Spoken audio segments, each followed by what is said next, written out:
ससुरे से आवेली नाना दिया तो हंसी बात पूछली हो।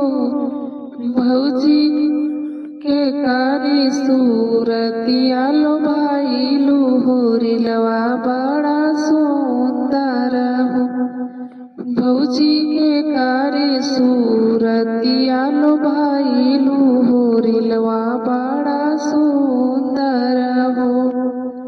ससुरे से आवेली नाना दिया तो हंसी बात पूछली हो। भौजी के कारी सूरतिया लो भाईलू भातीजवा बड़ा सुंदर हो।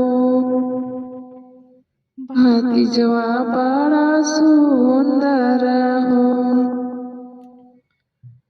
सोवत रहली महालिया हो सैया के से जरियनु हो। ननदो सपने में अइले ननदोइया होरिलवा बड़ा सुंदर हो। ननदो सपने में अइले ननदोइया होरिलवा बड़ा सुंदर हो।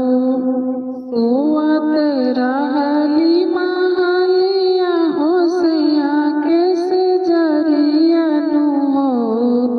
ननदो सपने में अइले ननदोइया होरिलवा बड़ा सुंदर हो। होरिलवा बड़ा सुंदर हो।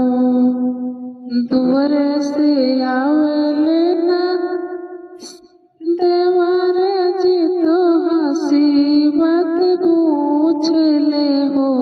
भौजी के कारी सूरतिया लो भाईलू भातीजवा बड़ा सुंदर हो। भौजी के कारी सूरतिया लो भाईलू होरिलवा बड़ा सुंदर हो।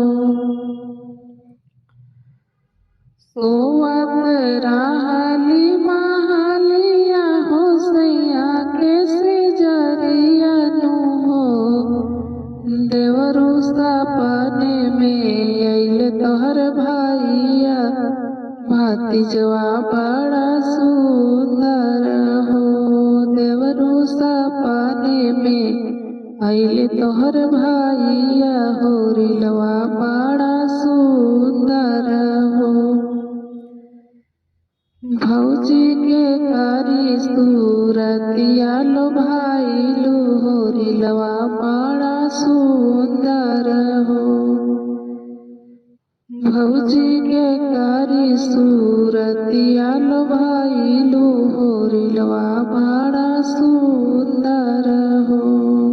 नैहर से आवेली बहिनिया तो हंसी बात पूछली हो। दीदी के कारी सूरतिया लो भाईलू होरिलवा बड़ा सुंदर हो। दीदी के कारी सूरतिया लो भाईलू होरिलवा बड़ा सुंदर हो। नैहर से आवेली बहिनिया तो हंसी बात पूछली हो। दीदी के कारी सूरतिया लो भाईलू होरिलवा बड़ा सुंदर हो। होरिलवा बड़ा सुंदर हो। सोवत रहली महालिया हो सैया के से जरियनु हो।